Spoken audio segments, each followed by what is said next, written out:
आज हमारे झारखंड प्रदेश में आदिवासियों का अस्तित्व, अस्मिता और पहचान संकट में है। झारखंड प्रदेश के यहाँ पर सरना धर्मावलंबी प्राकृतिक के पूजक है।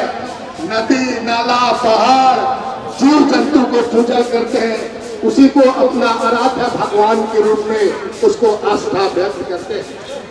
आज आदिवासियों के चलते ही पूरे अगर कहेंगे विश्व में पूरे अगर जल, जंगल, जमीन हमारे विशेषकर झारखंड प्रदेश में ये सारा चीजें आज अगर देखता है तो हमारे उन आदिवासी भाइयों बहनों के कारण ही दिखता है। आप देखते हैं कि आदिवासी पेड़ पौधों के साथ कितना उसका लगाव रहता है।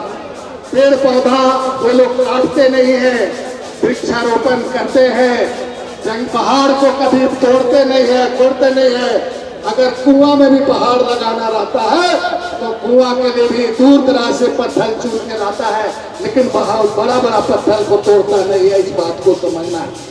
आज जितने भी माइनिंग मिनरल सबको बचाने का काम आदिवासी लोग करते हैं, और हम लोग को जरा सा मौका मिला तो पूरा पहाड़े को पेड़ बेच करके हम लोग ट्रक के ट्रक बेचना शुरू कर देते हैं। वो लोग बचे हम लोग।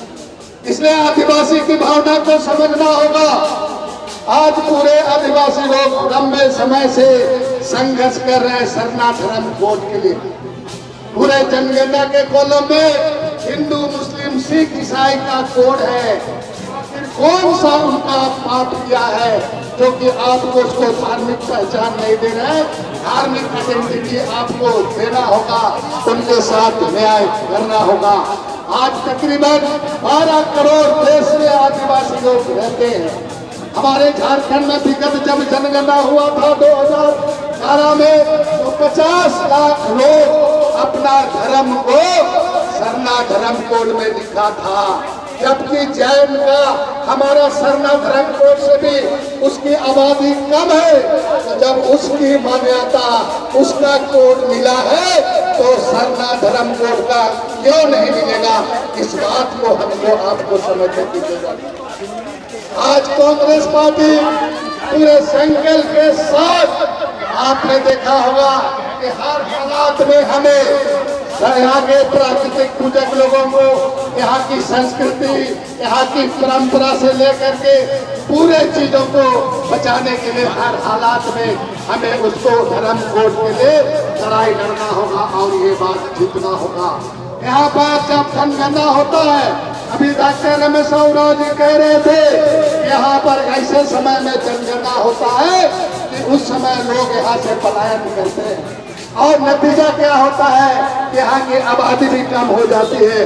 कमोबेश आदिवासी राज्यों में यही तमाम चीज होता है। इसलिए सही बात उनके द्वारा कहा गया, इस बात को हमें ध्यान देने की जरूरत है और कांग्रेस पार्टी को इसको विशेष रूप से इसको विचार करने की जरूरत है।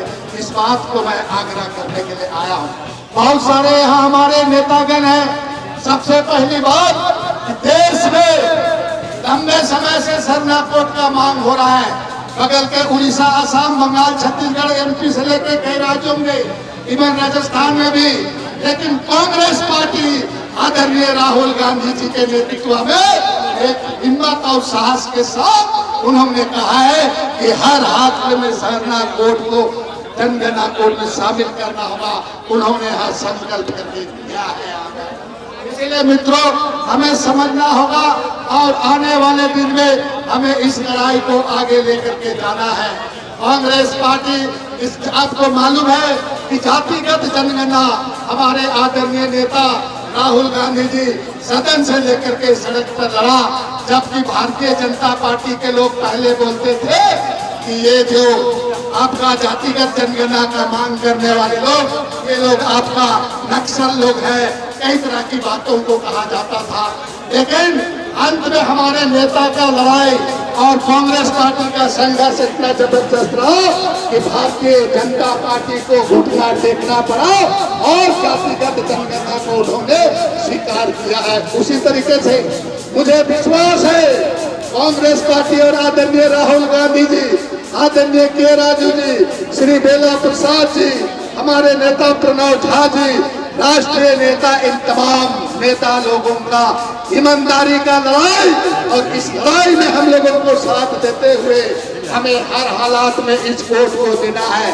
और कांग्रेस पार्टी ऐसा है कि आदिवासी के लिए पैसा कानून बनाया, कांग्रेस पार्टी ऐसा है कि जनजातीय उप योजना दिया, कांग्रेस पार्टी मनरेगा का कानून बना दिया, सूचना का अधिकार दिया, फॉरेस्ट का पट्टा दिया, सारा चीज अगर दिया है तो कांग्रेस पार्टी ही दिया है।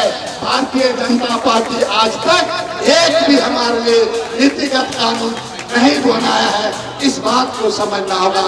इसलिए अगर कोई देगा तो कांग्रेस पार्टी ही देगा, इसलिए हमें लड़ना होगा। और इस लड़ने के लिए हम सभी लोगों को मिल करके कांग्रेस पार्टी को मजबूती से इस लड़ाई को गांव-गांव तक ले जाना होगा, समझाना होगा। हमारी पार्टी पेशा कानून पर भी पूरा क्लियर है, पूरा 1996 में जो पेशा कानून है वो हूबहू लागू हो, इसका भी हम लोग इसका वकालत कर रहे हैं, इस पर भी बात चल रही है। इन्हीं शब्दों के साथ मैं अपनी बात को समाप्त करते हुए एक बार जोर से नारा लगाइएगा, जितना जोर नारा लगाइएगा सरना कोड जल्दी मिलेगा, और इसको गाँव-गाँव में लेके जाना है। बोले आवाज दो, राज्यपाल के कान तक जाना चाहिए, आवाज दो। चश्मा वाला हाथ है ना, जोर से आवाज दो, आवाज दो। राहुल खड़गे जिंदाबाद, राहुल खड़गे जिंदाबाद, जय राजू जिंदाबाद, कांग्रेस पार्टी जिंदाबाद। केंद्र सरकार सरना कोड देना होगा, केंद्र सरकार सरना कोड देना होगा। इस कार्यक्रम में इस बात की मांग साल दर साल, चुनाव दर चुनाव होते हुए आज हम यहाँ पहुंचे हैं। तब ये जैसे बहुत दूर की कौड़ी लगती थी, लगता था कि शायद कभी होगा ही ऐसा। आज मैं ये विश्वास से कह सकता हूं कि हम अपने लक्ष्य से सिर्फ एक कदम दूर हैं, और यह विश्वास मुझे उस बात से है कि आप सबने देखा कि हमारे नेता राहुल गांधी जी जब जातिगत जनगणना कराने की मांग करते थे तो केंद्र की सरकार, प्रधानमंत्री, उनके मंत्री हमारी मांग का मजाक उड़ाते थे, हमें टुकड़े टुकड़े गैंग कहते थे,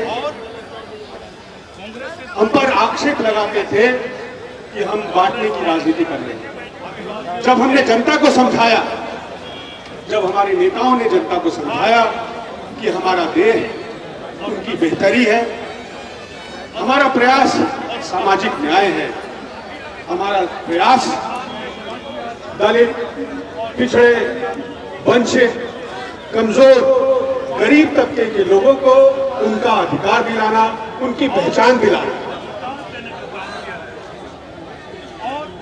तो जब सरकार और पूरा देश पहलगाम के हमले के बाद सरकार से कार्रवाई की अपेक्षा कर रहा था, वैसे में सरकार की तरफ से एक ऐलान हुआ, कैबिनेट की ब्रीफिंग हुई और बताया गया कि सरकार जो है जातिगत जनगणना कराने को तैयार है। मैं आपको विश्वास दिलाता हूं कि एक दिन आएगा कि हम अपने कार्य में मशगूल होंगे और सरकार की तरफ से कैबिनेट ब्रीफिंग होगी और सरकार ये कहेगी, केंद्र की सरकार ये कहेगी कि वो आदिवासियों की मांग पर सरना कोड की वो 9वीं सूची में शामिल कर और 7वें स्थान पर उसको जगह देगी। मुझे पूरा विश्वास है कि हम जल्दी ये देखेंगे, परंतु उसके लिए हमें संगठित होना होगा। हम झारखंड हो या बगल का राज्य छत्तीसगढ़ हो, वहाँ 30% आदिवासियों की जनसंख्या है, या मध्य प्रदेश है वहाँ लगभग 21% आदिवासियों की जनसंख्या है, वैसे ही साइजेबल पॉपुलेशन गुजरात, राजस्थान, महाराष्ट्र में है। तो सभी राज्यों से ये मांग उठनी चाहिए, हमें संगठित होना होगा, अपने साथियों को बताना होगा कि हम बड़ी संख्या में मौजूद हैं, हम बड़ी संख्या में इस मांग को चाहते हैं और इस बात को हमें राष्ट्रीय स्तर पर अंकित करना होगा। तो मैं आपसे कहूंगा कि ये शुरुआत है। आप सब बड़ी संख्या में यहाँ उपस्थित हुए हैं। जिलाध्यक्षों का खास करके आभार। वो वीडियो नहीं बोल रहे हैं आप। बड़ी संख्या में वो साथियों के साथ यहाँ मौजूद हुए हैं, संगठन के लोग बड़ी संख्या में यहाँ एक्टिव हुए हैं। आप सबको बहुत बहुत बधाई। ये लंबी लड़ाई है, हम संगठित होकर लड़ेंगे और एक दूसरे की ताकत बनेंगे। केंद्र में, दिल्ली में जहाँ जो आवश्यकता होगी उस सब के लिए हम सब मिलजुल कर प्रयास करेंगे और मैं इस लड़ाई में मजबूती के साथ आपके साथ कंधा मिलाकर चलने को तैयार हूँ, आपके साथ हूँ। आप सबका बहुत बहुत धन्यवाद। जय झारखंड, जवाहर, जय कांग्रेस।